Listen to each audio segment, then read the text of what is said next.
All right, Pat. Today we're talking about fighting games, right? Hadouken! Shoryuken! Or something? What does he say there, Pat? What does he say? I don't fucking know. Nobody does.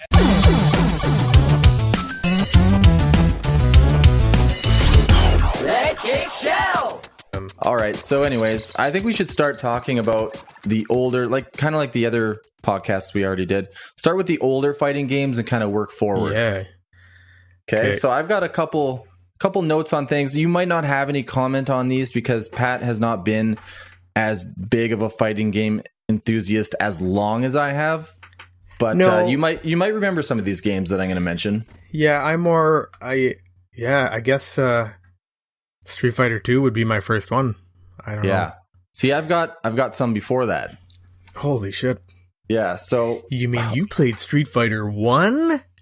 not till way later, actually. Yeah, that's true. But no, my fighting game experience started with DOS fighting games, like on my old Packard Bell I computer. didn't think DOS had fighting games.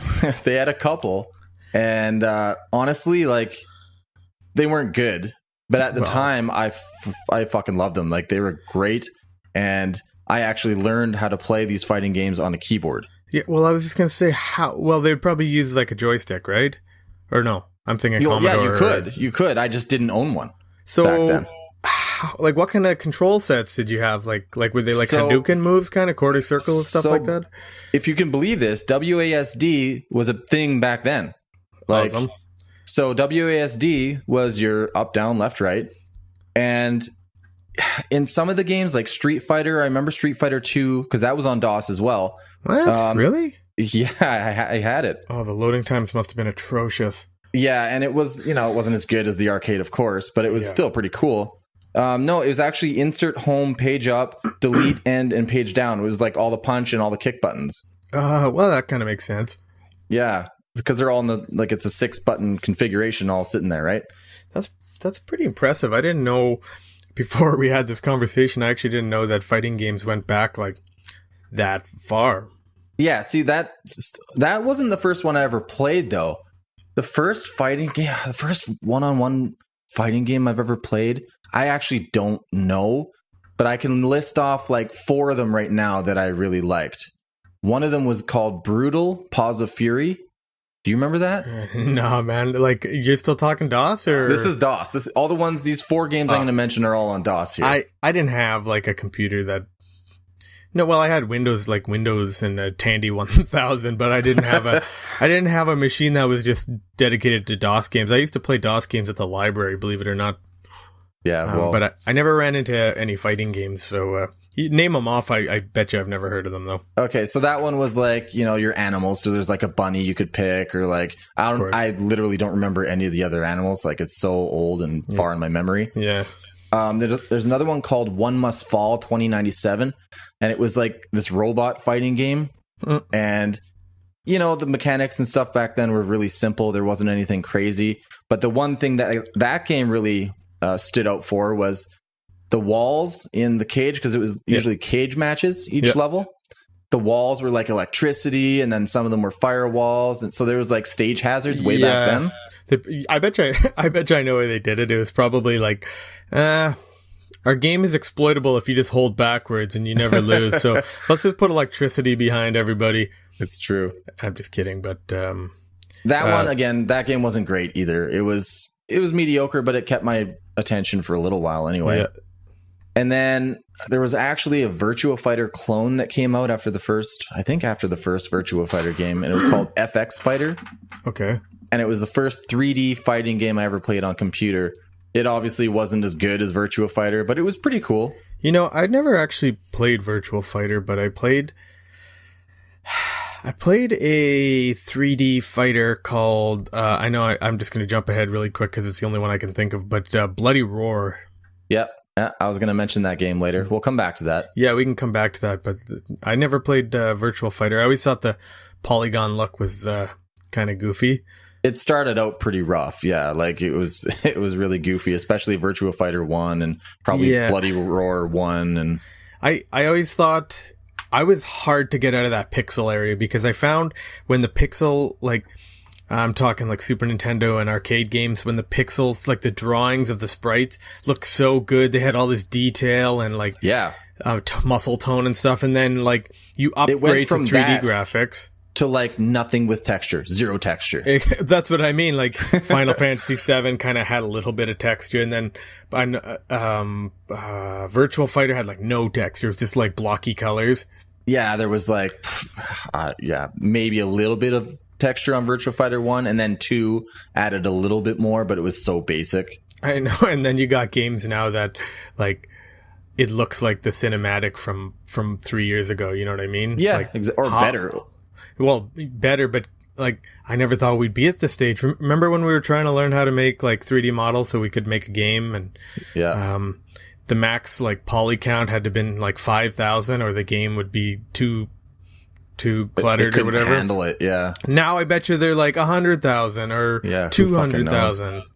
It's crazy. It's incremental how quick this technology increases. It's crazy. Yeah, I'm a huge fan of like pixel games, but now with the intense graphics, I've moved on to the 3D world. You know what? A good game is a good game. I'll still play. If somebody made a pixel fighting game with great mechanics and good gameplay today, I'd be all about it. Doesn't matter to me. Oh yeah, for sure. Like a good example of that would be Skullgirls. If you ever played that, that was actually a really well done fighting game. Pixel fighting game. Just it didn't get the attention that, you know, Street Fighter, Mortal Kombat, all that shit has, because the characters are kind of goofy and they're all girls. Yeah, that's like that game we tried to play on Steam. What the fuck was it called? It was like a Smash Bros clone. You were like animals. Yeah, I know what you're talking about. I don't remember the name of it though. Yeah, it was Rivals of Aether or something like that. Okay. It just seemed like a watered down version of Smash Bros, and I mean it was done well, but yeah, that's kind of what that felt like. So anyways, going back to the older ones, the last game that I played on PC was Street Fighter 2. And it was, like I said, the not as good version. Like, I'm pretty sure when you jumped in the air, everything was like at least half speed, probably because my computer couldn't handle it. Yeah. So you'd like float in the air, and you could have all the time in the world to think about what moves you want to do because you're moving so slow. Yeah. That's funny about those old games, is that back then it would run slow because your computer was like, it's stupid to think of, like that game was probably like a whole 50 kilobytes. Yeah, and your computer could barely run it. And if you tried to run it on a computer 3 years later, they didn't have a frame cap, so it just go. They also, like, games back then didn't have, like, some of them had frame skip options, but not many. Yeah. So it ran the game and it showed all the frames. But yeah, like you said, one, if you had too fast of a computer, it would go crazy fast. You couldn't even play it. Yeah. And if you had too slow of a computer, it would just go slow-mo. Everything was slow-mo. Yeah. So how pumped were you when you played the Street Fighter 2 on Super Nintendo, or had you played Super Nintendo version already before? No, that at this point in time with those PC DOS games, I hadn't played Super Nintendo Street Fighter 2 yet. It wasn't out. So I was, at this point in time, I was going to arcades a lot. Yeah. And playing a lot of arcade games though. So I still saw how awesome these games were. And I used to play Street Fighter all the time, Mortal Kombat all the time. They always seem to just be so much better on the arcade. Always. That was the, like, how I feel about PC now, and it's always one step ahead of consoles. That's how I used to feel about arcades. They always looked better. They sounded better. They were more action. You know, like they were just fucking well done. Yeah, it was like, what was the version of Street Fighter 2? You know how they had like 5 versions of Street Fighter 2? It's like Hyper, Turbo, fucking Super Duper. Yep. What was the one? The one I remember from the arcade was the one where it had like a little cinematic at the beginning of Ryu charging up a big fireball. Super Street Fighter 2. Super Street Fighter 2. Yeah, that but was. Then that also sweet. had. It was like Hyper Super Street Fighter 2 or something. Yeah, no, Super Street Fighter 2 Turbo. It was Turbo. Oh, Turbo. Oh, fuck. Super Street Fighter 2 Turbo Hyper Fighting Edition. Fucking no, there was actually Dude, like, this is how confusing the Street Fighter series was back then. Like, there was Street Fighter 2, then there was Street Fighter 2 Hyper Fighting on Super Nintendo. Yeah. But then there was Super Street Fighter 2 and Super Street Fighter 2 Hyper Fighting, I think. Yeah. Like, fuck off, you guys. That was just make it fast the first time. Yeah, that was the Japanese version of just getting more money out of us. They were really good. And what's with, like, the Japanese, they really know how to, like, add a few extra titles on there. Oh yeah, they'll talk about Castlevania, Dracula X, Rondo of Blood, Bloody Roar, 5X version extreme. Yeah, versus that was, I know, a couple games in one, but that's how they name shit. Yeah, it's kind of like what Final Fantasy does, but they released a lot. And can you imagine buying, like, you buy Street Fighter 2? I bet you this happened to a lot of kids. They bought Street Fighter 2 and then Street Fighter 2 Turbo came out, and I bet you they thought it was a completely new game. Well, I didn't back then. I knew what the exact changes were because I was into it. But if somebody didn't know, but if they weren't into it a lot, they might think, yeah, it's a whole new thing. I would have. See, you're kind of an exception as far as, like, informed gamers back then because there was no internet or anything. And yeah, I just bought a lot of gaming magazines. Yeah, my older brother had a Nintendo Power subscription for a few months, but like, I would not have known. I would have just thought it was a new Street Fighter game that kind of, like, reused maybe some art or something like that. Yeah. And because, like, even commercials, video game commercials, the only video game commercial I can remember is like, the first one I remember ever seeing was for Star Tropics on Nintendo. Star Tropics. I remember the ad for that too, actually. Yeah, it was stupid. But the game wasn't even that good. It was really confusing. Yeah, and I guess being it was a game that came from Japan and stuff, so it was like imported over here. I guess we probably wouldn't have got a lot of, like, American commercials for it. So even if that was an option, I still wouldn't have known what the fuck Street Fighter 2 Turbo was. Yeah. Yeah, those were my extent back then. Was like Street Fighter in the Street Fighter 2 era. I couldn't get enough of that game, and I loved playing it in arcades because I played it so much that I was good, and I could just destroy anybody who thought they were going to beat me, and they would get so mad because they lost to a little kid. Yeah, you're a freak of nature. Yeah. I used to get scared when I'd beat some of them because they'd get fucking mad. Yeah, that's why I couldn't go to arcades. My parents used to not let me. There was one arcade in Dryden, and they didn't let me because there was always the fucking big kids that were, like, selling drugs and playing pool. Yeah. But I beat one big kid one time at Street Fighter 2. The only two moves I knew was Flare Attack and Hadouken, obviously. And I would just spam Hadouken. And you hope you win. You hope the Hadouken is enough to throw them off, right? And I did. I beat this one kid. He was so pissed. He was like, I bet you I was fucking 11 and he was probably 17. He's like, "You're cheap," or he said something stupid. "It's a fucking cheap way to win." Okay, well, you're arguing with an 11-year-old, so yeah. And if you're too dumb to come up with a counter to that, then I guess you suck too, buddy. Yeah. While we're on the subject of arcades, there was one game that I wanted to talk about that's kind of the black sheep that can only come up when we're really talking about arcades because it's the only place I ever saw it. Yeah. Which one was that called? Time Killers. Have you ever heard of this game? I've never heard of Time Killers. Okay, so this was right after the Mortal Kombat series, like, exploded. I think it might have been right after Mortal Kombat 2. Yeah.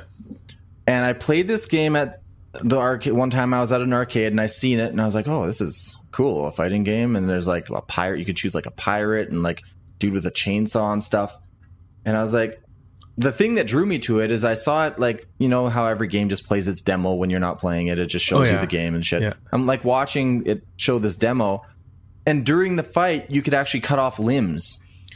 Yeah, I'm looking at screenshots on Google right now, and there's fucking guys getting their heads cut off and arms cut off. Yeah, there was actually, like, fatalities and stuff. Because it came out, I'm pretty sure it came out after Mortal Kombat 1 for sure. I don't know about 2. But they kind of tried to jump on that extreme gore blood bandwagon, and they did it. That's the one mechanic that I thought was the coolest. That mid-fight, if you hit the guy enough in the arm, you'd cut off his arm. Yeah. Graphics look hilarious. Some of the animations look Yeah, bad. it's pretty goofy overall. It's goofy for sure. Looks like it was a Genesis game. Was it actually? Was it ported to Genesis? Well, obviously it was an arcade game, but it looks like it might have went to Genesis. Yeah. One thing to be said about that, I think Genesis did Mortal Kombat with the blood and stuff before Super Nintendo did.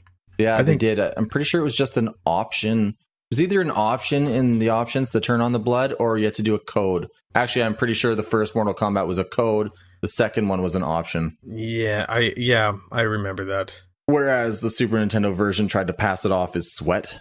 That was dumb. Oh yeah, they just colored it blue. It was gray. Oh, it was gray. You'd punch the guy and some gray stuff would fly off him. That's fucking stupid. It was bad. That's the whole reason that's one of the main contributors to me buying a Genesis back in the day. Yeah, you were Genesis guy. I was Super Nintendo guy. And it worked out. Buying a Genesis back then, every one of my friends, like when I say every one of my friends had a Super Nintendo. Oh, yeah. So I probably played more Super Nintendo actually than I did Genesis, and I owned a fucking Genesis. That's hilarious. But I bought it because I'm like, well, nobody else has one, so fuck that. I'll buy it and buy all the games I want to play on that. And you know what? I missed out on a lot of good games for Genesis. I always used to like going over to my cousins. It was like such a big deal playing fucking Sonic, and you know what? He didn't have a lot of games, but he had Sonic 2, and I could play that for hours on it. Yeah, they had a lot of original games that you wouldn't see anywhere else. Mm-hmm. That's why I like Genesis. They also had a lot of bad games. I'm not going to say that was like the greatest system or anything. It wasn't, but no. They had a lot of like original style games. Yeah, Nintendo definitely had them beat, but Sega Genesis had some cool characters until Nintendo basically just took over. Yeah. Mortal Kombat. What did you think of Mortal Kombat coming from Street Fighter? Well, I have a kind of embarrassing story to tell about this. Is this the pants shitting one? I never did that. Nice try, though. We've all done that. My one buddy, I always tried to seem like I knew everything about every video game back in the day because I did know a lot. Yeah. But this one friend of mine, and I was also in a lying phase of my life. Oh yeah, we've all had that when we're like 11 or 9 maybe. I think I was around 10 when Mortal Kombat came out, or 11 or something. Yeah, we would have been in grade 5 or 6. Yeah, it was grade 5. Yeah. And anyways, I'm like kicking ass and beating all my friends at Street Fighter, and I'm like the man. And my one buddy says to me, "Oh, do you want to play Mortal Kombat with me and my buddy? We're going to the arcade after school." And I'm like, well, all right, yeah. And he's like, you played it before, right? And I'm like, yeah, I know. So we get to the arcade and he shows me this game and I'm blown away, but I'm trying to contain my blown awayness because I told him that I already played it. So you lying little shit. I'm like, yeah. And I'm like, damn it. Okay, this looks fucking sweet. So he's playing it, or one of my buddies is playing it. And then he's like, you want to go next? And I'm like, no, go ahead. Because I'm like trying to learn it as I'm watching him play. Yeah. And then he's like, who do you normally use? And I'm like, oh, Sub-Zero is my guy. He's like, oh yeah, me too. And the only reason I said that is because he was using Sub-Zero. Yeah. And I could like kind of steal maybe like I was watching his movements and stuff. I don't think in the end, I don't think they believed me that I had actually played it. I think they knew. They're like, okay, he fucking sucks. He's never played this before. Oh, you had to prove it at some point? Yeah, like I played with them and they're like, just why aren't you using the freeze? I'm like, oh, I forgot about the freeze. And, how do you do it again? And they're like, oh, quarter circle and this button. I'm like, oh yeah, I forgot. You got in deep. Yeah.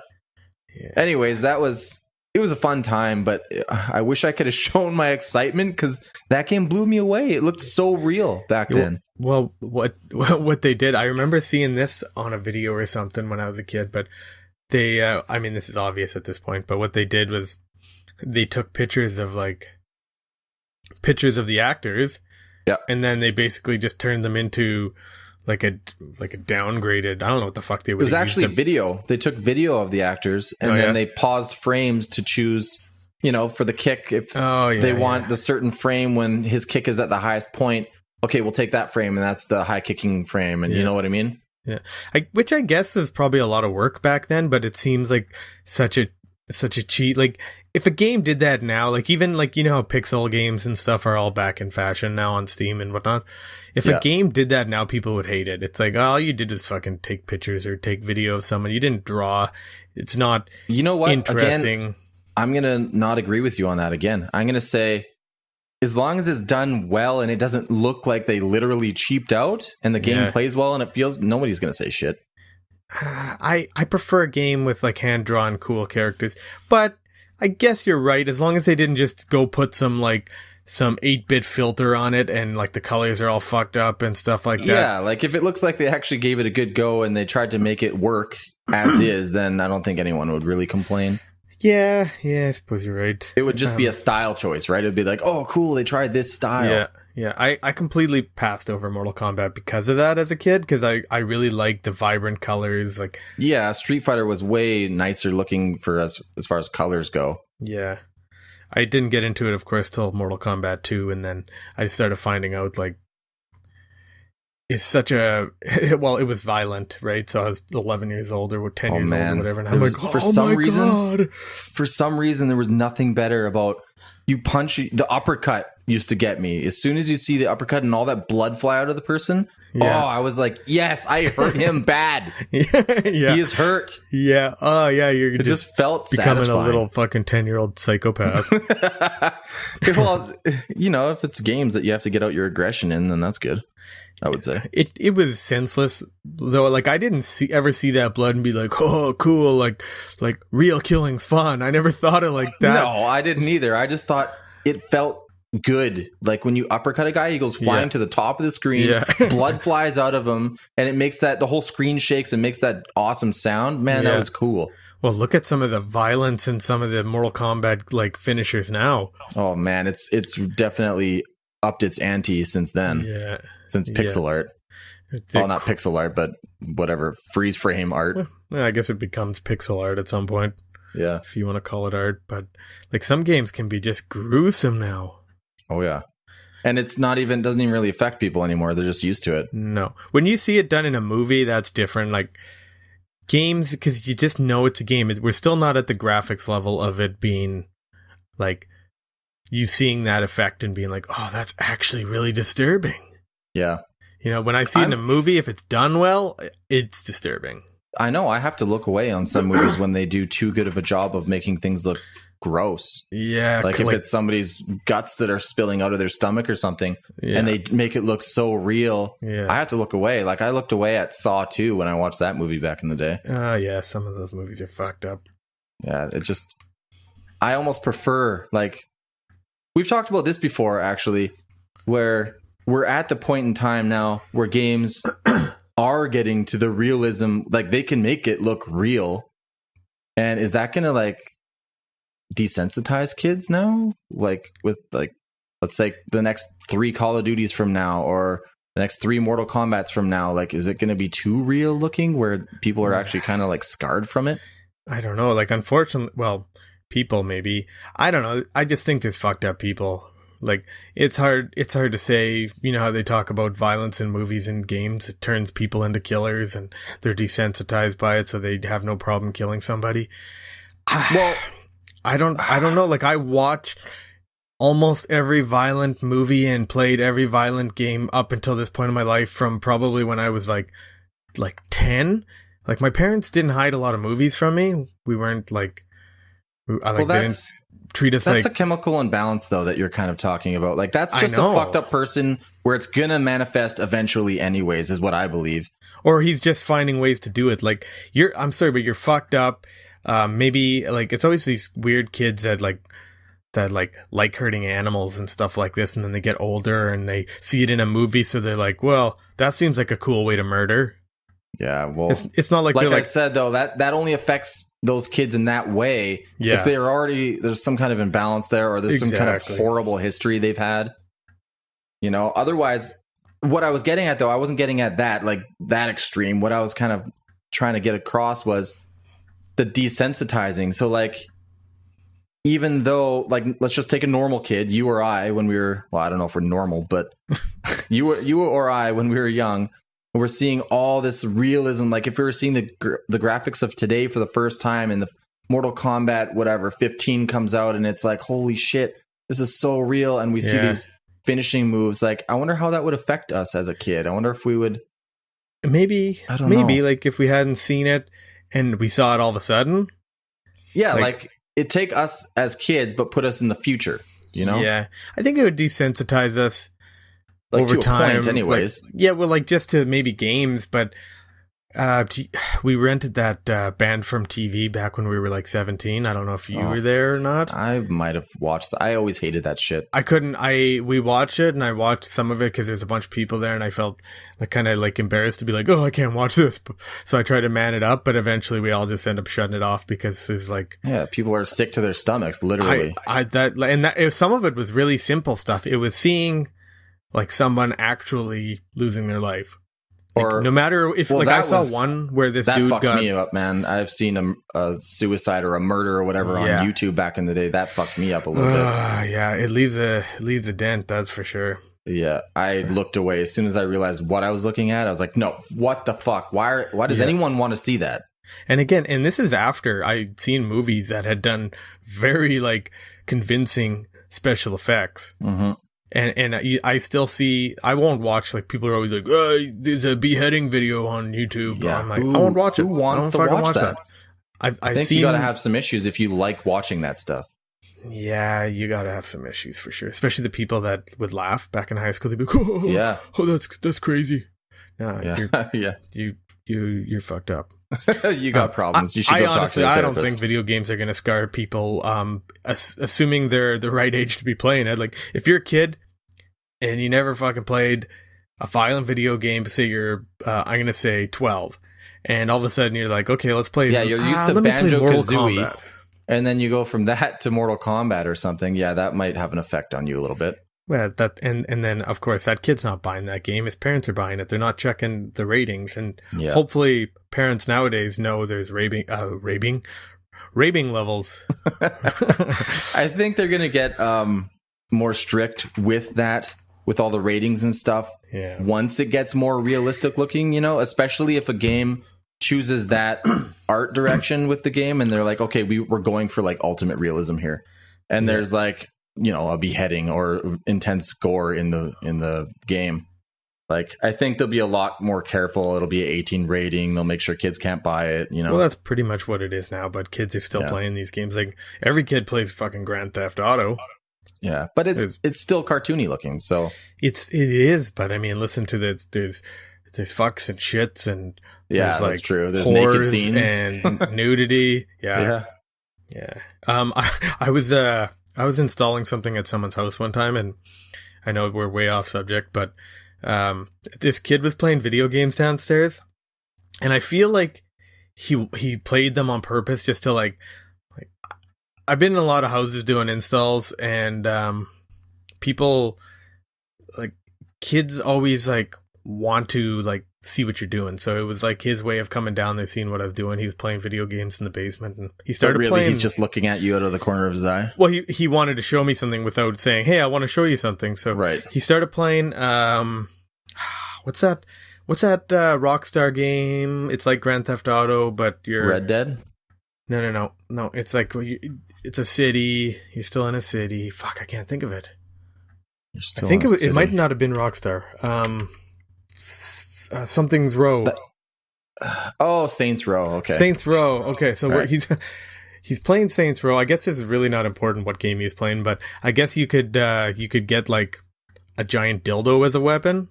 Yeah. They went over the top with that game for sure. Yeah. So it's not a Rockstar game then. It's Ubisoft, I think. Yeah, it's a different competitor, but it's the same kind of take. So he's got this. He's using the dildo as a weapon. He's just like, and he's like 10, and he's like, like, obviously they didn't look at the rating for this game. No, they just assume the kid wants the game. You know what they're probably thinking? They're probably thinking, man, Johnny's fucking annoying. he wants Saints Row. If we buy him this game, he'll be busy for a while. He won't be in our hair. He'll be downstairs. Fucking shit. Fucking Johnny, man. He'll actually stop trying to get my real dildo and just play with dildos on games. I pictured him just swinging around a dildo. Yeah, laughing at the top of his lungs. Yeah. Okay, anyways, two of the games I wanted to mention when we were talking about Genesis and Mortal Kombat was one. Did you ever play a game called Eternal Champions? No, but that definitely sounds familiar. Came out again. It was a copy. It was a clone of Mortal Kombat, but done in its own way. And they did have like fatalities per se, whatever you want to call them, and finishers. But it never said finish him, and you didn't get time to do it. I don't think. It's been a while since I played that game, but what happened? I think you have to finish the guy, like kill the guy on a specific spot of the stage with a specific move, and then it would do a finisher. Yeah, like really scripted little. Yeah, like if you're on the events. left side, there's like a volcano over there, and you can like uppercut him into a volcano. You know what I mean? Like you had to be in a certain spot.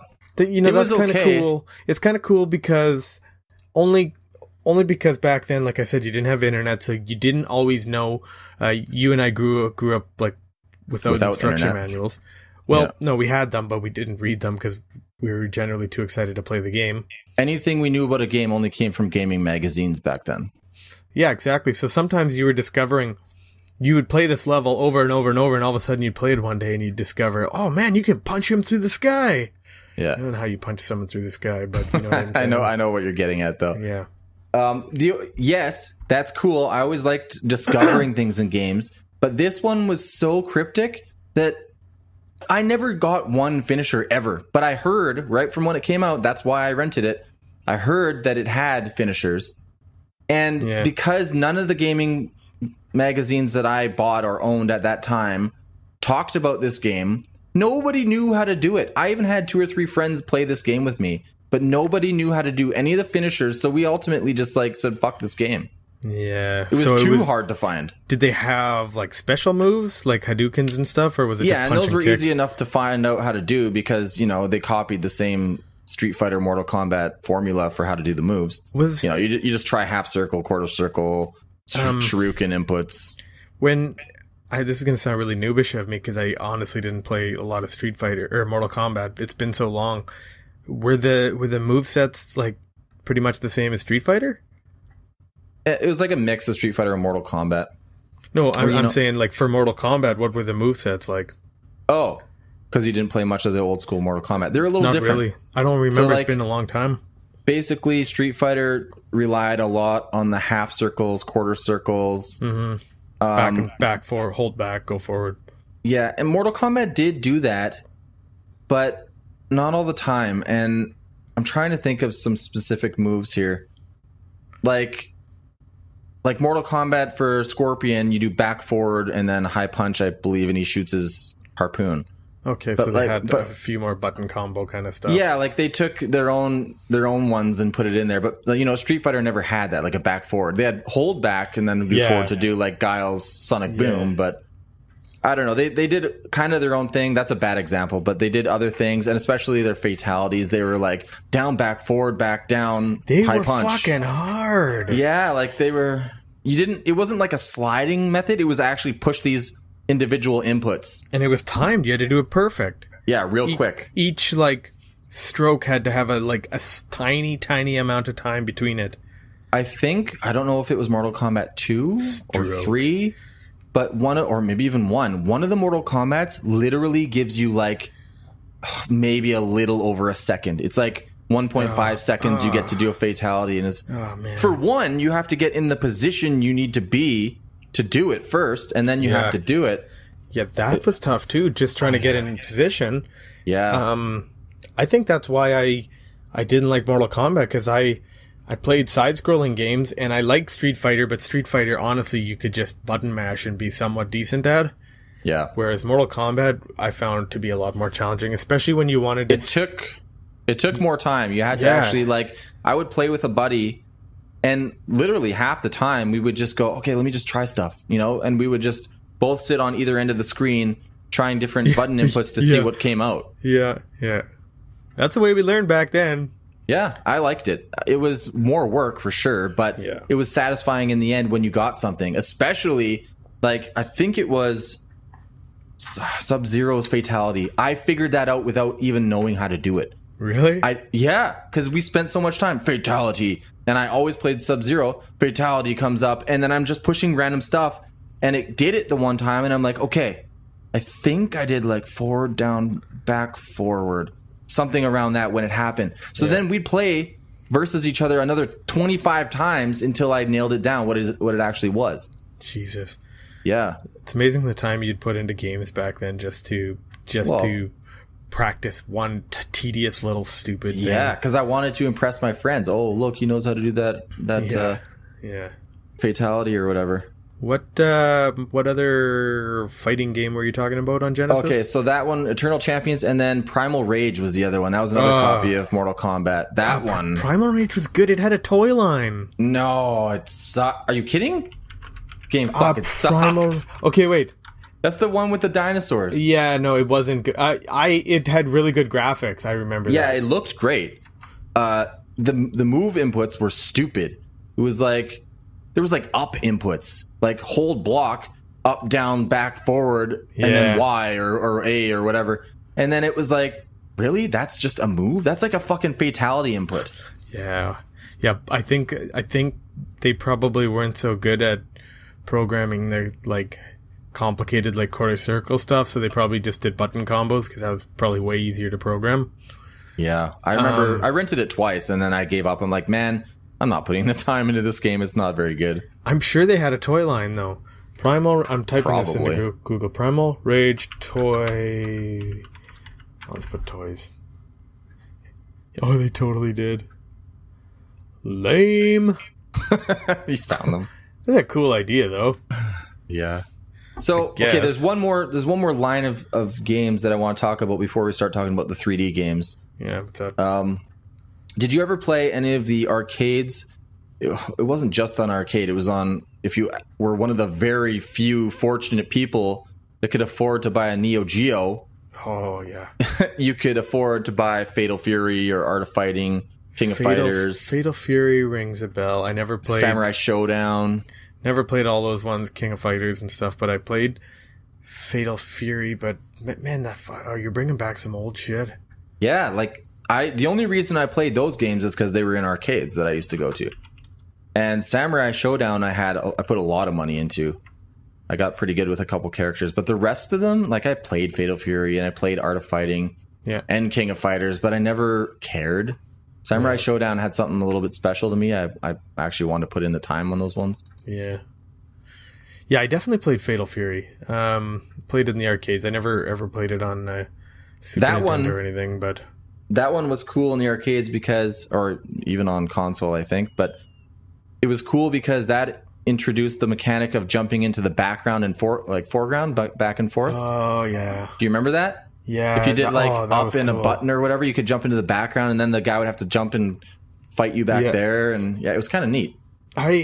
It's funny because I was when I was a kid, I was really stubborn with my games. I liked the game. Like, you know how Mario basically played the same through every fucking side-scrolling Mario game? Yeah. It was never, like, too much to adjust to that. I wasn't asking for much, but when games started introducing stuff like that, I was always, like, turned off because I suck. I really wasn't that good, like, at a fighting game, for example. I was always mad because it made it harder and other people picked up better on it. Because fighting games, you're always playing with other people, right? Right. You have to learn on the fly, especially at an arcade. You don't know what the fuck you're doing. This guy's going to take your money if you don't learn very quick. I think that's why these days I learn games so fucking quick. I don't necessarily get to the point of being a pro at any game nowadays, but I pick them up quick because I'm used to doing that. You have a high, like a quick learning curve. Yeah.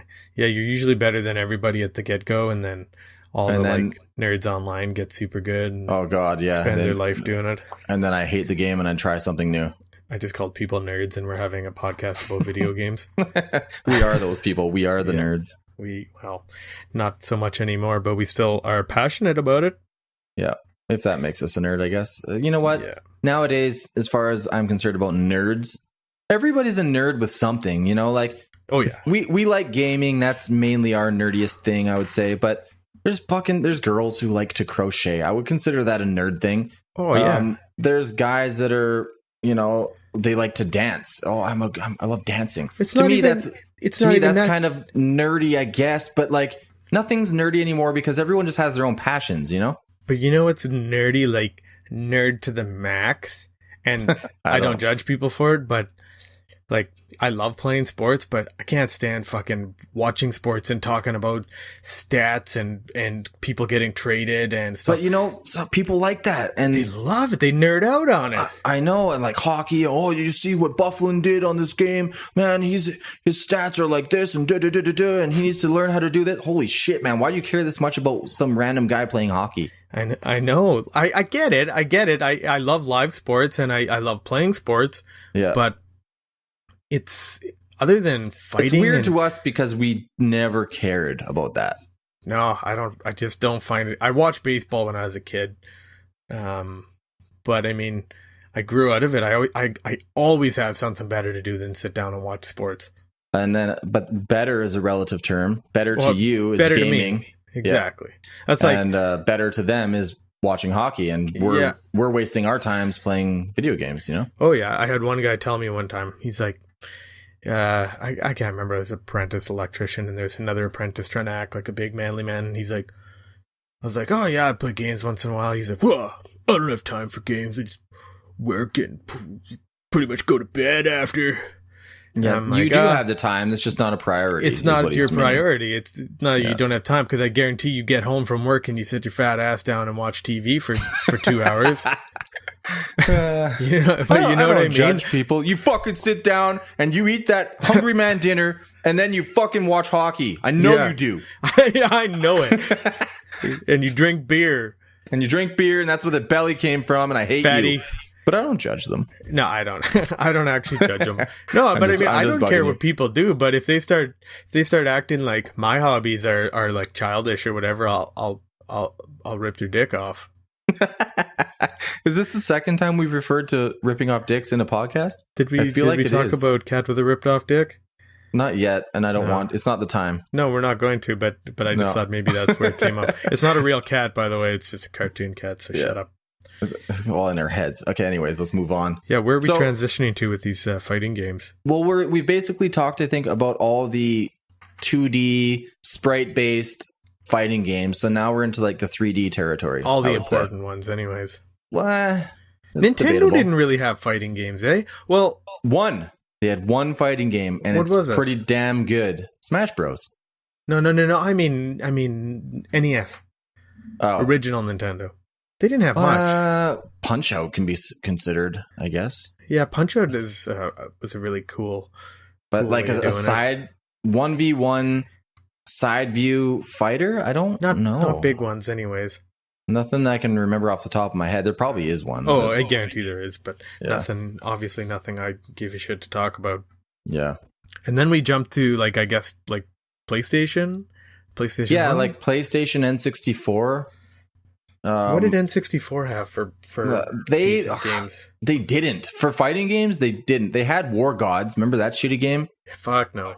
It was an arcade game first, and it also was ported to N64. I guess it was mildly successful in the arcade, so they thought it would do okay on the home console. But that also had like, it was a 3D game that tried to like jump on the bandwagon of finishers, but you're gods. There's like Anubis and stuff. I don't know. It was mediocre in my opinion. I think that PlayStation was a little guilty of this, but not so much as Nintendo 64, where they felt, because we had 3D graphics, that every game had to jump into a 3D third-person perspective. They wanted to push the limits too early when the tech wasn't ready for it yet. It was good, but it wasn't great for Mario. And we knew it. I'll say Mario and 64 Zelda had a pretty good. Yeah, that's true. But what I'm saying is that it pretty much eliminated those side-scrolling beat 'em ups and fighting games. Yeah, there was actually a point in time there when N64 was in like the middle of its life. Yeah. When I craved a 2D game, I was like, "Fuck, man! I want to play something 2D, like a 2D side scroller, a 2D fighter, something. I don't want this 3D shit anymore." Yeah, Yoshi's Island was actually one of my favorite looking games. Yeah, that was one of the first ones that actually came out that was 2.5D. They claimed at the time. Yeah, but it was pretty good. It was 2D. Yeah, I couldn't. It took me a long time to get into those 3D style fighting games because they were all trying to do different camera angles and like Bloody Roar is a good example. But actually, Bloody Roar, that was a good game. I either though. rented it or I rented it and then I ended up buying Bloody Roar 2. But they had kind of different camera angles, but it worked because the movesets never changed and you could like move on the 3D plane. But only, like, it didn't happen all the time. You could do, if you tapped up or something, I think you moved on the 3D plane. Yeah. But it worked well. I played it once. I think I played the first Bloody Roar, and that was it. Yeah. It was a sweet game. I was just thinking in my head, you turned into an animal at some point. I was trying to think of what it's called, and then I think of back to Mortal Kombat's animality, and I always wanted to call it bestiality. Because you turn into a beast. I didn't know. Yeah. You didn't know at the time what a bestiality was? Yeah. That was my only really no. I played Street Fighter EX3. Oh, I was just gonna say that was a major. Fucking loved it. That was a major turning point for you, where you're like, "Oh, fighting games! I like this now." Yeah. And after you got into the EX series, then you were willing to branch out. I think that's when, after that, you got into the Alpha series, Street Fighter Alpha. Was so good. And actually, that's one of the first games I remember ever playing with you. Yeah. One of the Street Fighter Alpha games. It might have been 3. It was Alpha 2 or 3. 3. It might have been 3. Yeah, and it was for PlayStation. We rented it, and there was like a huge like story mode. Yep. Yeah, there was a lot of modes. Not just that. There was 2-player versus computer, and that's where we fucking coined the term balrogging someone. Yeah, did we ever explain what balrogging is? No. You go ahead. Not in the podcast. So anyways, in Street Fighter Alpha 3, I'm pretty sure it's 3, one of the modes among many that were all good was 2-player. I don't remember exactly what it was called. 2-player versus the computer, essentially. Yeah. So we picked we both picked Chun-Li because we had in our minds, we're like, if we get like Balrog between us and we're both doing the ha ha ha kick, he's fucked. What can he do? Like, he can't block it if we're on either side of him. So we ended up doing that. Oh, let me jump in real quick. Okay. When you're playing 2 players, you had like combos like 20 hit combo. Both of you shared that combo. So if I hit and then Bill hit, that's a 2-hit combo. Yeah, so if I hit within the window, it counted as a combo. Yeah. So basically, we got on either side of him eventually and did the lightning kick, and we got over 100-hit combo or something. Oh, yeah. It just kept going until he died. And we had to pause the game mid killing because we were laughing so fucking hard that we basically made him like pureed Balrog. Yeah. He was fucked. And that's when we didn't actually coin it, but we invented the term balrogging. So if you're ever in a game and you're playing with a buddy and you both focus the same target, you just beat the fucking shit out of them. That's balrogging. No. You have to be specific. If you're on either side of him and he's bouncing back and forth between your attacks, that's balrogging. Then you're fucking him up. Yeah, balrogging. He has no chance to live. He's fucked. Yeah. Yeah, that was the best Alpha game. Obviously it's the best because it was the third one and they didn't usually get worse, but it had the same graphics, more characters, more modes. But the story mode, I was fucking pissed because I bought the Street Fighter collection on PlayStation 2 and they left gave it out. just the arcade mode, not they didn't put the story mode in. And that was, you could level up and put your own moves on. I know. That was one of the best like ports to a console ever. Oh, like it's not the best ever, but it was fucking good. They added all these modes, 2 players versus like the computer. That to me, that was a dream come true because I never played any fighting game where you and your buddy could team up and kick the computer's ass. That was the best. Felt so satisfying and such. Like there were simpler times. Nowadays, it probably wouldn't hold our attention very long, but at that time, it was the best. Oh yeah, it's so satisfying. We had to pause the game because we were crying. We were laughing at how awesome it was and how funny we were. Yeah. Now that I think back, it's not that funny, but we had to be there, I guess.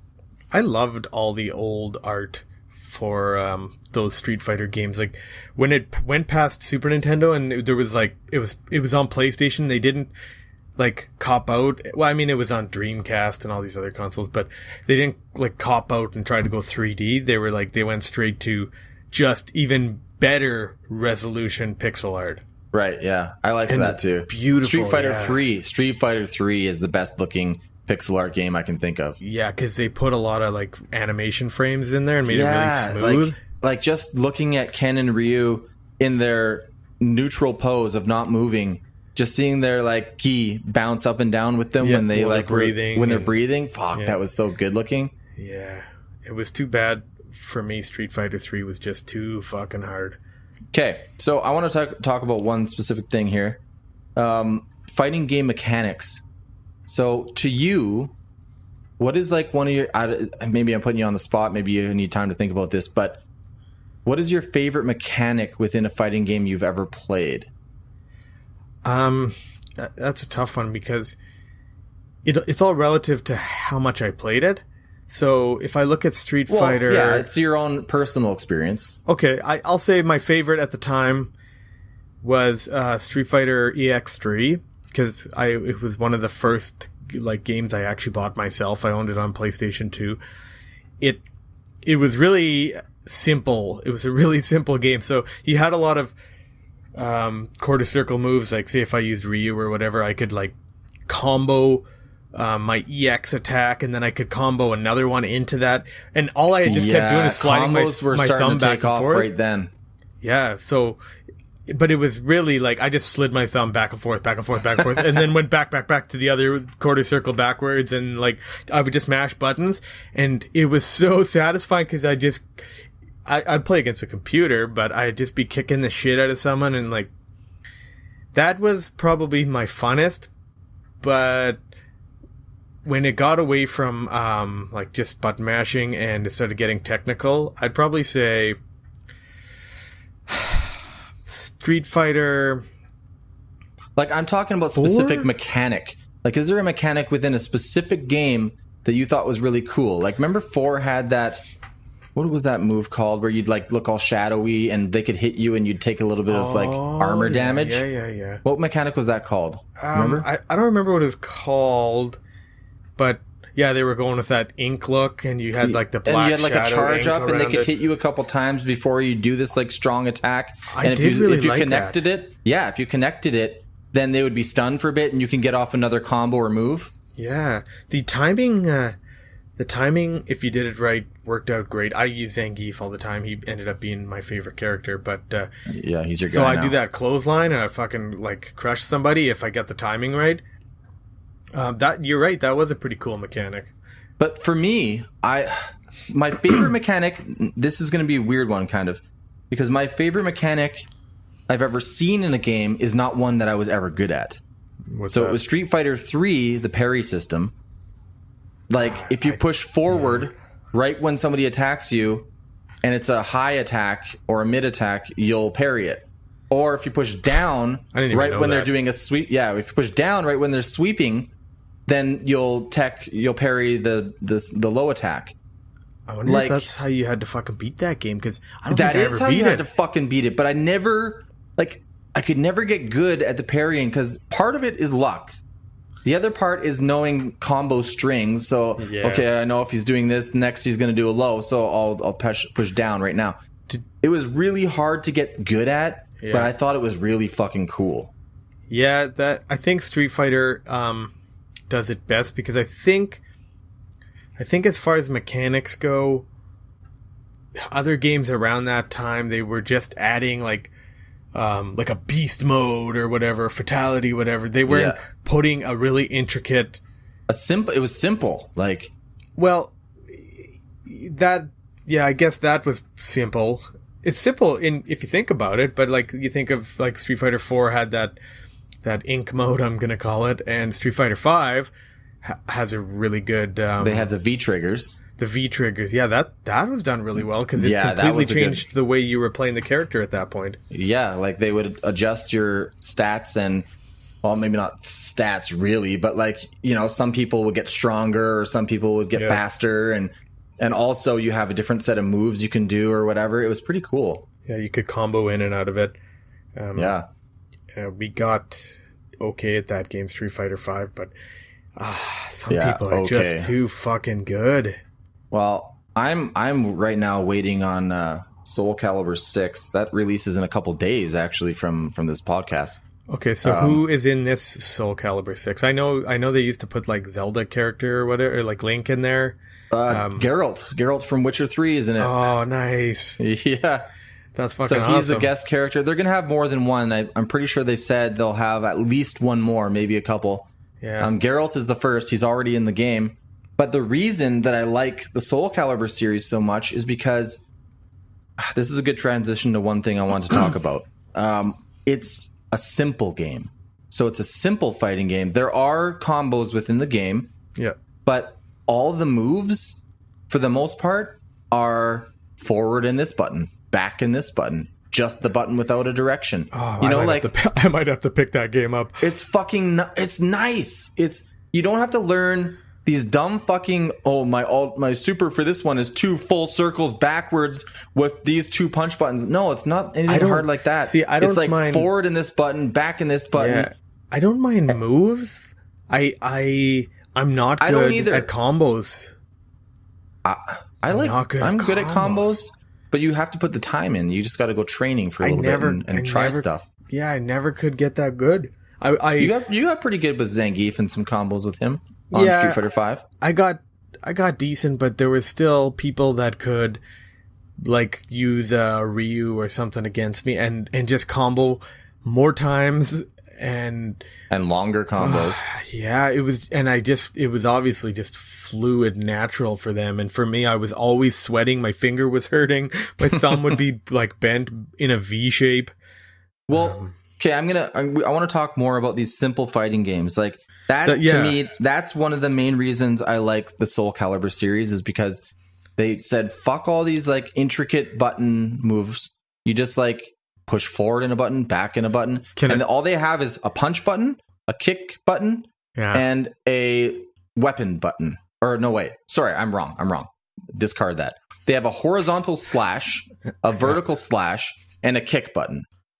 Okay, do they have like high-end combos and shit? Like you can do, if you're good at it, you can learn like combos that have like 12 hits and shit. But you have to know what move comes after each move so that it links together. And in that game, you can actually hit the guy whenever he's on the ground, like Tekken. So it's fucking sweet. Once you knock him down, the combo is not over. You can keep smashing him. I always loved doing that. I remember Street Fighter 2.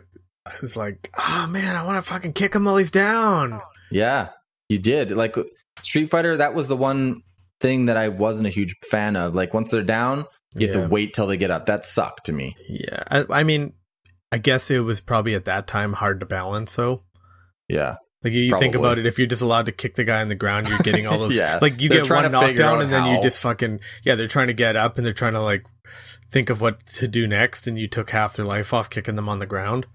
So speaking about kicking and simple stuff, remember the game Dive Kick? That dive kick. That is the most simple fighting game that exists in this world. I don't think I've heard of it. I think there's 1 or 2 buttons. It might be the same button that is jump is also kick, and you literally just jump and kick. Oh, and Bill, this game looks fucking terrible. Oh, you looked it up? I googled it. It looks bad. It's bad, but it's the simplest fighting game with a strong. Like, there's technique. There's ways you can do good in it. It's literally, that's all their moves is jumping and kicking. It's so dumb. I'm surprised you never heard of that. This one dude's wearing boots on his hands. I played that game like for, I don't know, an hour one day. What console was it for? PC, I think, mainly. I don't know if it was ported to any console. You're a fucking loser. No, it was just like something. It was literally the most simple game I have ever played. Yeah. But like, it was a little bit satisfying when you got good at it. I like that. I do like simple, but with simple, I still feel like there's a high like a high skill bar. I don't know what the fuck to call it, but Skill gap, like a gap between some people you can that get still real be good with simple. Like Exactly, Mortal Kombat that's was my pretty point. simple, wasn't it? Mortal Kombat harder. Not Mortal button. Kombat. Sorry, kill me. Killer Instinct. Killer Instinct was, but then they got like. I'm more talking about the new one. Well, that one has like assist mode and stuff like that. So if you're talking about like just the Killer Instinct series and as a whole, that game had like ultra combos. They were not fucking easy. They were hard. Really? I didn't know how to do any of them. I tried. Yeah. But they were tough. Like maybe somebody will correct me and say, "Fuck you, bro. Like I learned that in 5 minutes." I didn't understand it really. I felt like the new one on PC, I barely played it. I bought it on sale and I barely played it, but I felt like the combos either they were just really long default and they didn't take a lot of life off, but I felt like they were super easy when I played against the people. That's because you played on auto. There on that PC version there was manual combos, I'm pretty sure, or auto combos. And I think it defaults to auto, so literally if you push one button, I think you can do like 20 hit combos. I feel like I shut that off and it was still easy, but then I played online and people were doing combos like 3 times longer than the ones I did, and I probably rage quit and never played again, and that's probably why. That's probably what happened, because I have watched footage. I haven't played that game hardly at all, but I've watched footage of people playing that game, and literally, if you get caught with the start of a combo and you have full life, people can kill you. It's kind of like Marvel versus Capcom in that. Yeah, you fuck up and they get one main hit on you, they can kill you. Like to whatever fucking number 200 hit combo or whatever. They can just keep going, and then they link it to these like special moves and keep it going other ways. Yeah, I didn't really know the Killer Instinct series too well, so I can't really comment. Same here. I loved the graphics when I was a kid, like the Super Nintendo one, because they were made by Rare, which two of my favorite games, Battletoads and Donkey Kong Country, were made by Rare, and they always had like a high standard for graphics. And it's good company. But that game, something about it, I just didn't take. I think it was for me. I just didn't want to invest in the characters. I was like, none of these characters are speaking out to me where I'm like, this guy's fucking cool. Yeah. Like, full gore. Yeah, like, you're a stupid robot metal dude. Like, when you bought Killer Instinct, I know that Rash is the reason you bought it, because he's fucking cool. Oh, yeah. Cameos in fighting games? How fucking cool is that? They put a Battletoad in Killer Instinct? They have the Ninja Turtles in Injustice 2. Yeah, all 4 of the Ninja Turtles, except as like one playable character, kind of, right? You could choose. So I was mainly using Mikey, but I also tried out Dawn and like Leo. Oh, you couldn't switch? You didn't switch throughout the match? There was assists, so they had a move that you could assist and call another turtle. Oh, but it was specific to that turtle. So if I picked Mike, let's say, then whenever you do your call out whatever move, Donnie would come out. Don would come in and do his assist. And if you picked Ralph, maybe Leo would come in. You know what I mean? Yeah. Oh, see, I thought actually got to pick your own turtle. So there's 4 different fighters in one. Fuck, that's sweet. It was sweet, but they were hard to use, man. It took a lot of time for me to get even okay at them. Oh, man. Ninja Turtles are... They should... I mean, I don't think now, because Ninja Turtles aren't what they used to be. Like, they're not as popular they used to be. They're still awesome. I still like them. They're still pretty big. And, you know, kids are watching the new ones. And they should do another Ninja Turtle fighting game, because... You remember the one for Super Nintendo Tournament Fighters? It was also for Genesis. Yeah, and that's the one I played it on. Yeah. But yeah. That wasn't very good. It was okay. I didn't mind it. Yeah, it was okay, but I had really high standards, because like I'm like, this is gonna be like Street Fighter, but with Ninja Turtles, but better because it's Ninja Turtles. And I remember not liking it that much. It wasn't what I had hoped it would be, but in the end, I was like, I think I still rented that game like 5 times because I wanted to fight with the Ninja Turtles. You know. I wonder if Ninja Turtles made it into DC. I'm not a big enough nerd to know this, but I wonder if DC was the they must have been the ones who published the Ninja Turtle comics. At some point, anyways. I know at first they didn't, but I think it was at first it was just Peter whatever and Peter Laird and who was the other guy? Kevin Eastman. Yeah, it was just them. I think just solo releasing it. I don't think they were under like a name, and then eventually they became DC, I guess. Or they okay, I'm seeing Mirage Studios. Okay, so they found something to help them release them. Yeah. You know there was a comic book, Archie's Meet the Ninja Turtles? No. Yeah, it was kind of cool actually. I don't even know what the fuck they would talk about. What do they have in common? I don't know. I feel like Raph should just stab one of the kids and then everyone gets in a brawl. And the only one who could put up a fight is like Moose, and then Reggie definitely dies from Leonardo. He definitely. No matter what, he's dead. Yeah. And Mike just gets laid by Betty and Veronica. Yeah, I could see that. Cameos, though. Cameos are the best. Like Marvel vs. Capcom, X-Men vs. Street Fighter, all these new cameos X-Men are doing versus nowadays. Street Fighter. Okay, we got to talk about that game a little bit. Yeah, how that did we game, pass that? I don't know. The first, what was it called? X-Men? No, not X-Men versus Street Fighter. Marvel. Yeah. Oh, Marvel versus... No. No. The one I'm talking about is War of the Gems. It's Marvel Superheroes? Yeah, okay, so it's not a... This wasn't a crossover, the one I'm talking about. Yeah. The Marvel, I think it might have been called Marvel Superheroes War of the Gems. Something like that, yeah. I saw that, and the fact that you could play like Spider-Man versus Wolverine. Oh, it was a fighter?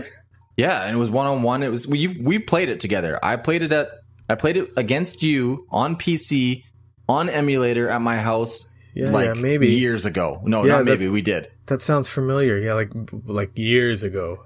And the mechanic in that game was you could get like the soul gem, and if you pushed a button combination, you would use the soul gem, and you'd gain life back as you're fighting, shit like that. You know, like, or you could get the strength gem or whatever the fuck it is, and power gem, and you get strength whenever you use it. That was. I just loved the fact that you could fight all these comic book heroes against each other. I know. And then they took it one step further and did X-Men versus or Marvel versus Capcom and X-Men versus Street Fighter. Do you think, sorry to cut you off, do you think that when they made that Marvel versus, or X-Men versus Street Fighter, do you think they had all the sprites for the X-Men? Like, do you think they were the same sprites they used in the Marvel Superheroes game? Wolverine was, for sure. Like, I wonder if they were just like, we have these sprites, the same artist did them as the ones that do Street Fighter. Yeah. So let's just fucking make a game. Oh my god, they had such a good idea. Yeah. They didn't include, in Marvel versus Street Fighter, I don't think they included Spider-Man, and it pissed me off. Really? In one of them they didn't include Spider-Man, and I was pissed. In Marvel versus Capcom. No, it was X-Men versus Street Fighter. That's why. And I was like, no, yeah. My guy was Spider-Man, and I was pretty good with him. Yeah, you were just thinking Marvel characters. Yeah, but like, it just sucked because I was like, oh, it sucks that he wasn't an X-Men because he was my guy, and he was awesome in War of the Gems. Yeah. That's when I started playing Zangief the most. Actually, that's not true. I started playing Zangief in Ep.3, but I got really into Zangief in Marvel vs. Capcom because he could do the like mech Zangief. Oh yeah. I'm not gonna get too off topic here because I like really want to talk about cameos because I'm a little mad. I'm a little fucking mad.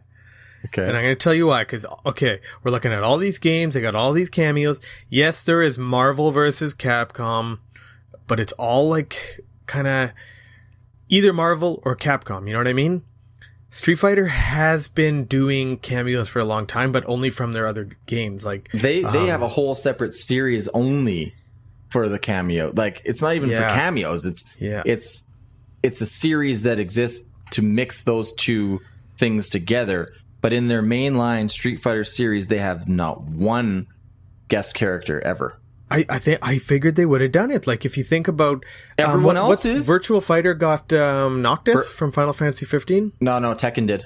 Tekken. See, I don't know Tekken those 7 games. has Noctis, and yeah, like every other series is. Virtua Fighter is another series that actually doesn't have any guest characters. But, yeah, that's true, I guess. So it's only, to my knowledge of the big ones, it's only Street Fighter and Virtua Fighter, sorry. Yeah, like, Killer Instinct has a fucking Battletoad. They win, in my opinion. Not true. Because the DC one with the Ninja Turtles, that's pretty much It was epic pretty as awesome, fuck. man. And Like, you get all four of them, like... Yeah. Like, You get if they four put all characters three in one. Battletoads in Killer Instinct, I would have shit all over the place. I still probably would have Pimple. played it. You would but- have played just to be Pimple. Yeah, just to be the big motherfuckers smashing things. Yeah. Yeah, so then we got Street Fighter 4. I give Street Fighter 4 leniency because we weren't quite there yet with the cameos. But Street Fighter 5, there's no excuse. They could have thrown in a cool cameo. They have all the means to do it. They have the money to just, like, team up with somebody and pick a cool guest character to have. Who would you But they think just- would fit well? They just haven't done it. I don't know. It'd have to be somebody that uses their fists and not a weapon traditionally to make sense. Yeah. It'd have to be somebody that's human because they don't really, aside from like Blanca, they don't really have, you know, They have like mutants. You ever notice that? They don't go straight out and put monsters Yeah, in it. They it's always make just like people that look like mutants. they like fucking like have a few extra genes or something. It's just like that mutant from makes Street sense. Fighter. which makes sense why they like teamed up with X-Men because they're mutants. Yeah, that's true. You I was know, saying so, mutants in like a dirty, like you got two eyes and one's leaking down your cheek kind yeah. of look. But Street Fighter 3, what is it? Oro? That's his name? oh yeah, that's who I Yeah. thought of right away. He's all weird looking. Yeah. Yeah, And they then didn't go to Blanca. like extreme monsters and shit like that. They stuck mostly with humans.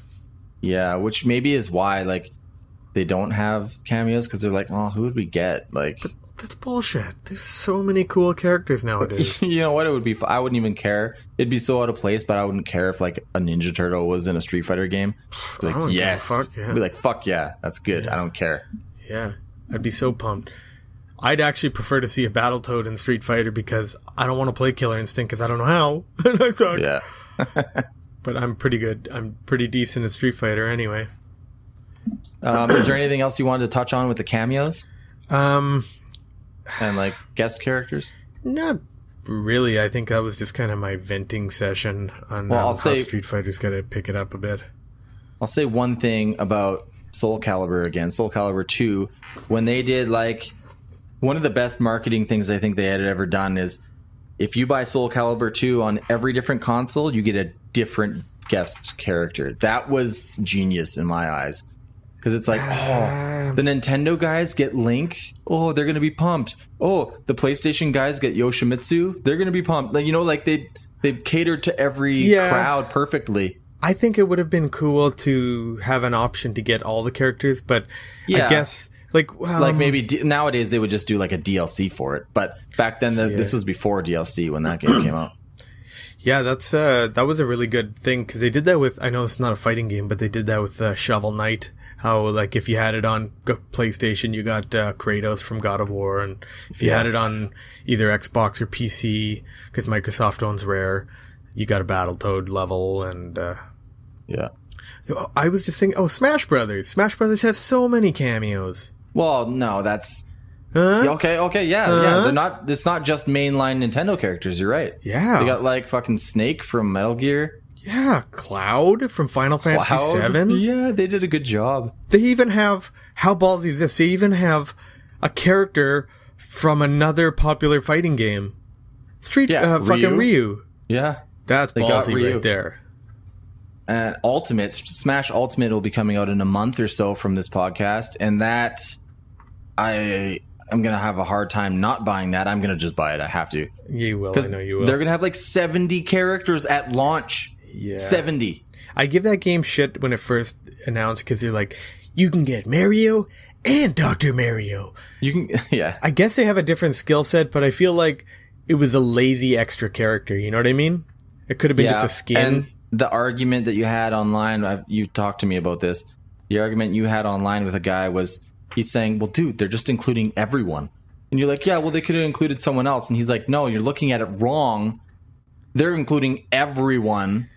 And then they're going to add some new ones. Like, Yeah, so but I feel like get it. Yeah, you're right. You're right. like maybe there's a crowd. I don't really think there's many people who like main Mario from Dr. Mario, you know, like, but maybe like they're like, well, you know what? We're going to make it so nobody has any complaints. Every fucking character we've ever done is going to be in there, and then we'll add a couple of new ones, you know, to go against my argument, and actually I just thought of this, like if I bought the game, I'd probably use Dr. Mario and not Mario. There you go. Yeah. But I think why not just have it as a different skin? But I feel like the only reason I made that argument different. Yeah, the only reason I made that argument is because I figured you got like 3 dudes on character design, and they're like, okay, we need one more character, so we want to put a bunch of assets into creating this character. They're like, okay, copy and paste Mario and put a lab coat on him, and that's your 70th character. Yeah.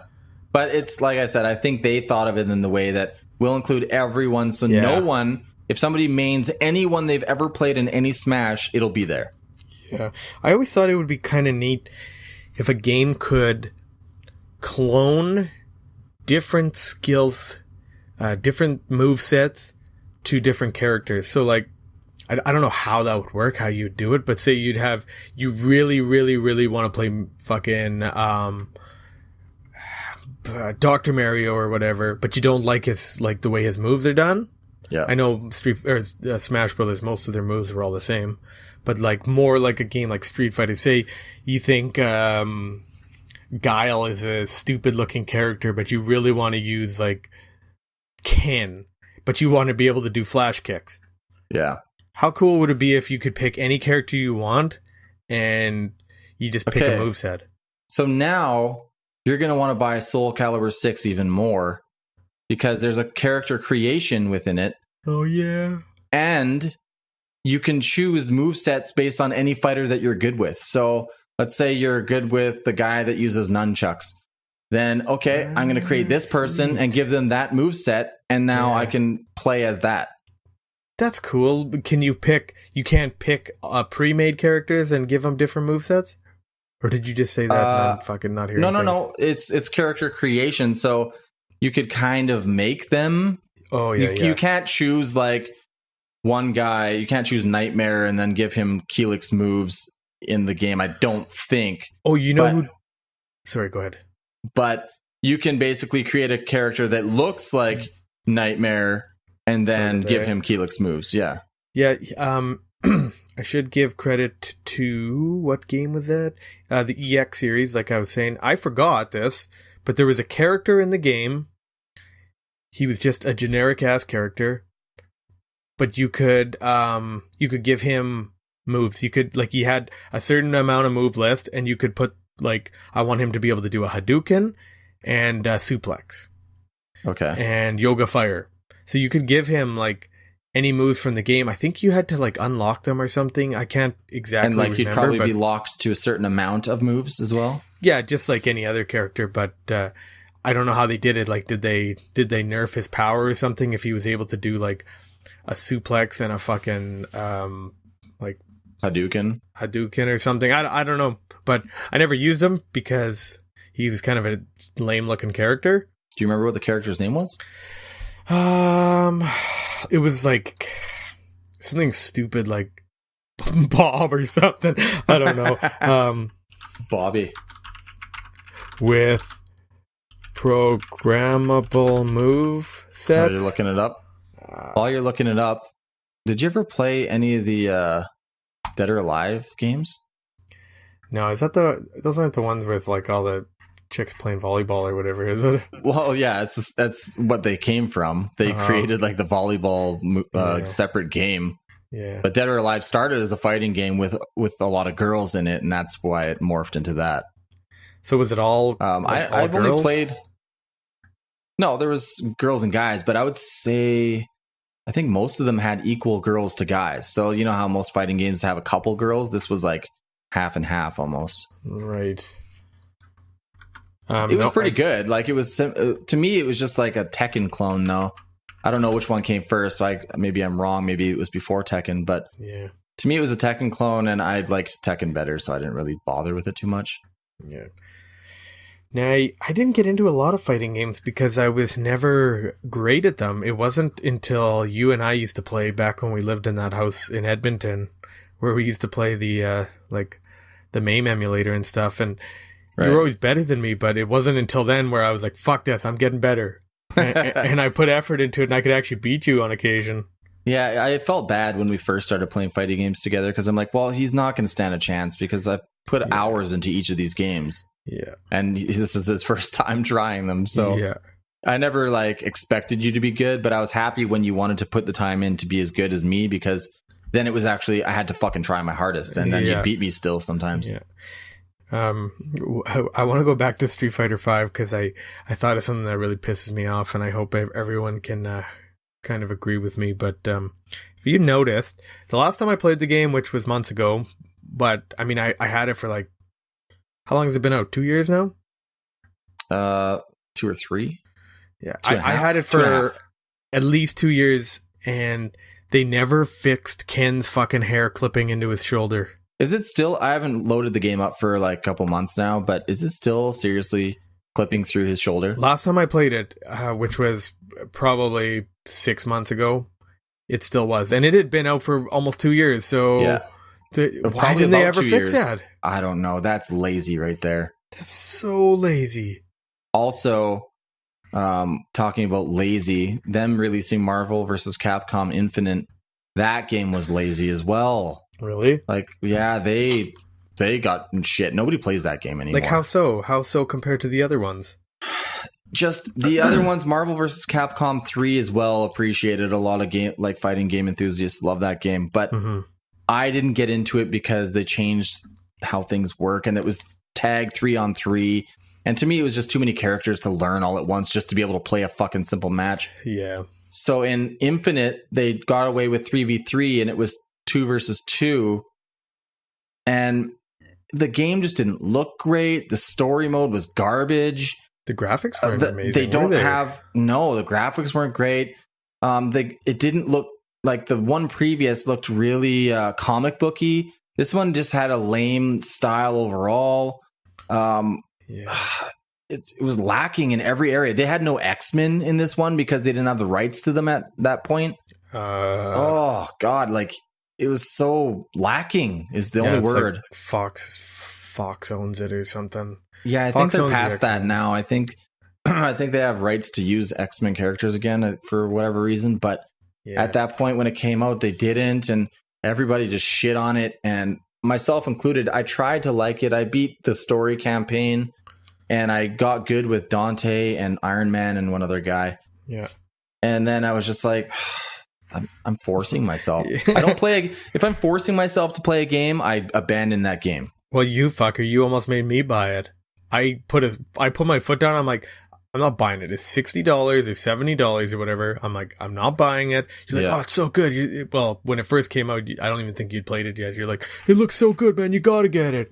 I was like, no, I don't think I pushed that one that hard on you. I asked you once, I think, only. No, you didn't push me it hard, but like you don't have to push me hard. When you tell me to buy a game that you're buying for sure, usually I buy it right away. No. Because I'm like, oh, Bill wants it, I'll play it. No, if you need to buy a game, I'll bug you more than once. I'll be like, Pat, I'm playing this game like 3 hours a day. You got to fucking buy it to play with me. Yeah, I think when you were trying to get me to buy it, or you were at least telling me I should buy it, was like before it was even out, and then you didn't really push it that hard after. So. Once I played it and put like 10 hours plus into it, I was like, okay, no, he doesn't need to waste his money on this fucking game. Yeah. It's funny we got to this point without even talking about Street Fighter 1. We mentioned it, but I wanted to talk about it because if anyone hasn't played it, first off, it's terrible, but if anyone hasn't played it, go play it. It means to an end, or a means to an end. Like, go play it. It's the starting of Street Fighter, and it's... I don't even know what to say about it. Michael! It's bad. Get an emulator. Try it out anyways. It's terrible. Funny, and it's cool to see we're all...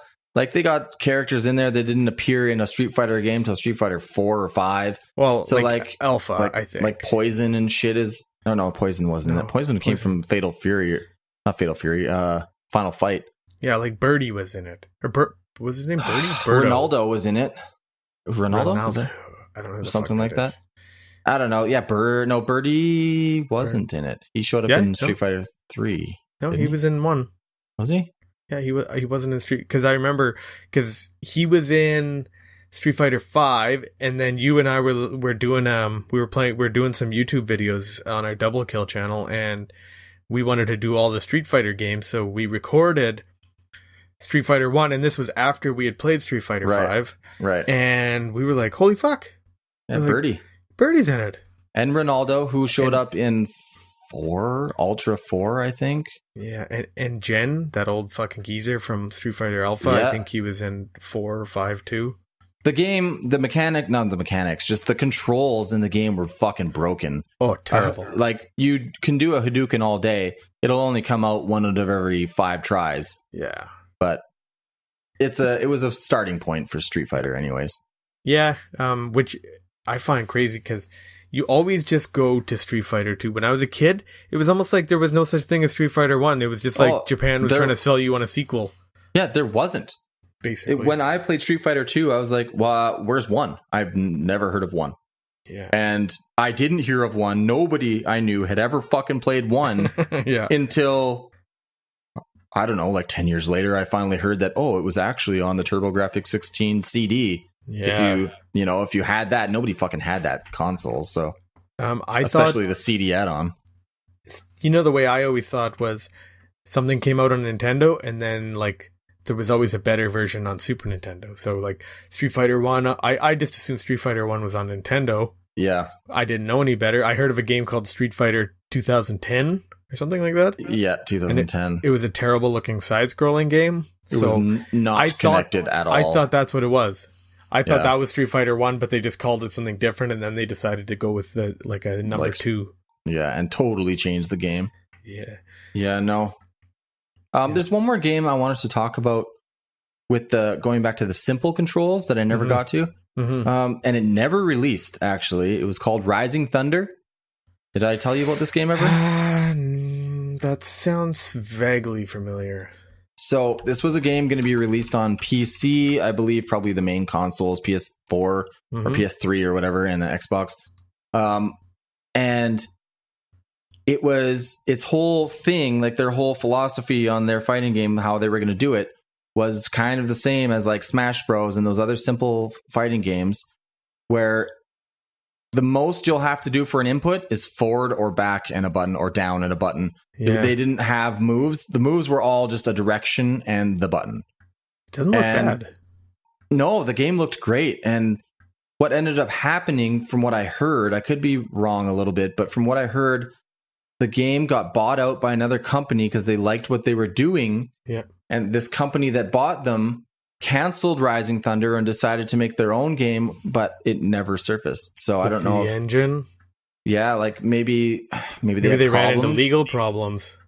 But they owned it. They bought the Rising Thunder game. Maybe they only paid for like something, and in the contract it didn't say you could turn this into another game, and who knows. I don't know. In the end, we never got to see Rising Thunder or a game that was like it. So that sucks. I googled it, and it looks pretty decent. Like simple graphics, but effective, decent. And it was cool looking. And the fact that, to me, I don't want to do those crazy inputs. So the forward and back and a button is, to me, the best, because then you can concentrate more on what you're going to do instead of how you're going to do the move. You're not like, I got to do this fucking huge combo that's all this quarter circle back and then it's a forward down back thing. And no, it's just like forward this button, back this button. The combos can be easier and everything can be just simpler. Exactly. That's kind of what I've been looking for in a fighting game, where it's more you're relying on doing something then that your opponent won't expect, or doing it at the right time, and not so much relying on like a super high level of skill, because I'm too busy to learn, like, to be professional. That's how I feel. I don't have the time to put any more. We've talked about this in the last podcast. We don't have the time to get really good at games unless it only takes us an hour or two a day. Then we got the time for that. But those ones that, like Marvel vs. Capcom 3, where you got to learn 3 characters just to be able to play that one set of characters against other people. Fuck that, man. I don't have time for that. Yeah, there's something to be said about like a low skill level. But like as simplicity. we're getting older, we're getting more simple. We're like, I want one button pressing. Well, you might be really into Soul Calibur. You might want to look into that more, because I'll let you know how it is when it comes out. But Yeah. that's more along the lines of what we're talking about, is simple stuff. Yeah, I've been like, every time I find a game with a really, really good premise, like Overwatch, for example. I really like Overwatch. I know it's not talking about fighting games, but let's say I wasn't attached to their characters. I think they got pretty decent characters in Overwatch, but I always thought it'd be cool to take a game like Overwatch and put all your favorite, let's say make it all Zelda characters instead. Okay, so we talked I'd about like that to too. see a Or all fighting X-Men game. characters. So like a competitive team-based game in characters we know and love. Is that what you say? Yeah, but not even just competitive team-based. Like, I'm basically saying rip off the engine like you did basically with Street Fighter. You made Marvel, or you made X-Men with the Street Fighter engine. I'd love to see a fucking, Smash Brothers. We have a Mario fighter. I'd love to see like Battletoads fighter or something, or like Zelda fighter. I guess with cameos you could do that, but with Zelda fighter you could pick every important character that could actually be used as a fighter and like play against each other. I think Would it work? I don't know. I think that's better left off to like Smash Bros would just do that. Include more Legend of Zelda characters, you know? Like That's include true, Zora as a playable character, include a Goron. Because there's not a huge... That's true. Most enemies are You little know? dinky things that flop around the screen and stuff. We might get to that point. Who knows? Smash 8, when that comes out, that's like, Yeah. what, 4 games from now or something? Smash 8, let's say, maybe they'll have 150 fighters and it'll be all these fucking 3 people from each game, and, you know, like they'll have 3 they're- Battletoads, and They're who doing knows? that really well, though. Like, if you think about it, there's a whole bunch of Pokemon you can play. There's a whole bunch of Mario Yeah. players. You can, Right. like, there's a good handful of actual Zelda. I don't know why I didn't think of this, but you got the Princess Zelda, you got Link, you you got got Dark Ganon. Link, Toon Link. I don't know why there's so many links. Yeah, You there's got too many links. Ganon, Donkey Kong now has Donkey Kong, Diddy. Donkey Kong, Diddy, probably Dixie, or no? Did they I don't show think Dixie? I don't think Dixie's one. They got Simon Belmont in the new one for cool. Ultimate. Yeah, that's cool. Ah. I forgot about him till right now. I have troubles getting into Smash Brothers because I don't have any friends. I know. I'm just kidding. I got It's- friends, you know but they're what? all over the place. I never get pretty- a chance. They're Sorry, pretty you go good ahead. for including a lot of game modes, though. So, like, it's a good single player game too. They got like on the 3DS version of Smash, the last Smash game. What the fuck was it called? Super Smash. I don't know what it was called. Anyways, the 3DS version was actually had cooler modes and better modes than the Wii U version. I actually really liked it. There was like an adventure mode and stuff. Huh. Yeah, it was kind of cool. I like when they put adventure modes. Like, I guess even going back to the original Smash Bros, they had like the story mode was kind of like more side scroller levels in some spots, wasn't it? Am I crazy or? No, they had stuff like that. Yeah. Aspects to side scrolling. I think with the cameos, that game is definitely in the lead. Not just the cameos, but That's the whole premise of the game. It's like we get everyone from every series ever and we put them together. yeah, how ballsy is it to put Metal Gear Solid character in a Nintendo Yeah. game? And Ryu and fucking Yeah. Simon's, I guess, a Nintendo character, but yeah, it's neat. I like what they're doing. As far as games go, I've talked about pretty much every one I've wanted to. There's 3 that I wanted to just mention, but I haven't played them, so I don't know. I've played Guilty Gear. Have you played that one at all? I never played it. No, I There's a always couple wanted of to them. because the graphics look great. Yeah. And it was pretty fun, I guess, but there's Guilty Gear, Blaze Blue, and the Dragon Ball series fighters. I haven't really played any of them, but I heard the Dragon Ball series is really good. Yeah, especially I'm not a Dragon Ball Z guy, but I can imagine for the people that are like really hardcore into that, a fighting game based on that would be probably Yeah, fucking see, awesome. That's exactly why I never got into it, because I don't know anything about Dragon Ball. I never followed it. I don't know anything at all. No, me neither. I know like who Goku is. That's it. Yeah, exactly. That's all I know. That's the extent of my knowledge on Dragon Ball. So many people hate us right now. Probably, yep.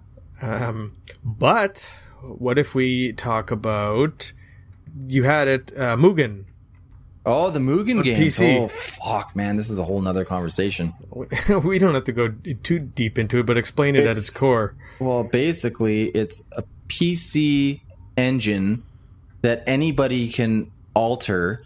So you can bring in, from my understanding, I haven't created any games with this Mugen engine, but you can, from my understanding, you can bring in, like, let's say Mortal Kombat 3. You bring that in to the editor, and then you can edit fucking anything from it and make your own game out of it. So you can change finishers for guys. You can change the way sprites look. You can change their moves. You can change how much life each guy has. Their special, like, fucking everything.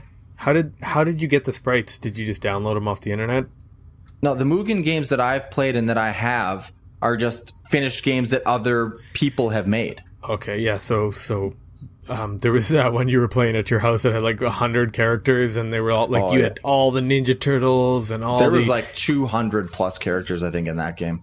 Yeah, the only real problem was the like trying to be the inconsistency with like the different art styles from each game.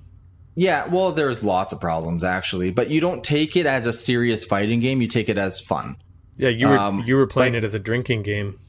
Yeah, we weren't even playing. We were watching. You can set that up so computer versus computer fights happen. Oh, and we were trying to see which computers would beat other, like which characters would beat who. And then that's how you figured out who's most overpowered, right? So like we would set the Ninja Turtles versus Mortal Kombat guys, and then it's like, wow, that guy's fucking overpowered. He's like those games can't really, when you include that many characters, they can't be balanced. There's no fucking way. No way. There's no way. Especially because you're creating it yourself. Yeah, you could make Raiden, you could call him Super Raiden and then give him like 9 million health and he's just unkillable. Like, you could do anything you want, which was cool, but you got to take it for what it is. Yeah. Yeah, I never played it. I was a little jealous I never got to, but I don't think weren't we trying to make our own game? We always try to make our own game. We tried to make our own fighters to put in a Mugen game. Yeah. So like, there's already Mugen games that exist, and it's not that hard to just include new fighters into a game that exists. So that's what we were trying to do, but we ultimately lost ambition halfway through. Maybe a quarter of the way through. Always do. Yeah, definitely. I don't think we even finished an animation for one of our characters. I finished a walk cycle or something. Yeah. Or a standing cycle. It was fucking just the breathing animation. No, I'm pretty sure we had walk cycles. I'm gonna look it up later and try to figure it out, but that's it was a neat idea, and I love that it's out there for those people that are super ambitious to make their own takes on these games, but it's not something that I again ever have time to do. So we've tried making games so many times, and we usually quit somewhere around the not doing it stage. Yeah, which is pretty early on usually. If we had millions, we'd get someone else to make it for us. We'd just be the idea guys. That's ultimately what I want. Hey, you do this, and you do it this way, and you do it this awesome, and I'll pay you. How's that sound? and they're just amazing. They're always able to achieve what you tell them to do. Yeah, this is what my head sees. You better see what my head sees, because it needs to look exactly like that. Yeah.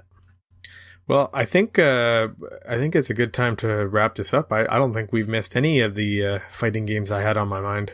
No, we hit everything I wanted to hit, and we hit them good. Like, I spent the amount of time on each game that I think I wanted to. I don't think there's anything unsaid. Mm-hmm. So, yeah, that was our take on fighting games anyways for this week. Yeah. I mean, next week, I don't know. I was hoping to maybe do, I don't know, like MMORPGs or something, but honestly, we could push it back. Maybe we'll bring it up to the next podcast. We'll do something like new games that we're currently playing. Like, we could talk about Blackout. We could talk about, stuff like Battle that. Royale update. Yeah, because we just started playing that. We're a couple of days in, 2 days in or something. So maybe we'll do something like that too. Push off the MMOs for another time. We've just talked about RPGs. So yeah. Until next time, everybody. Peace. Have fun and eat fast.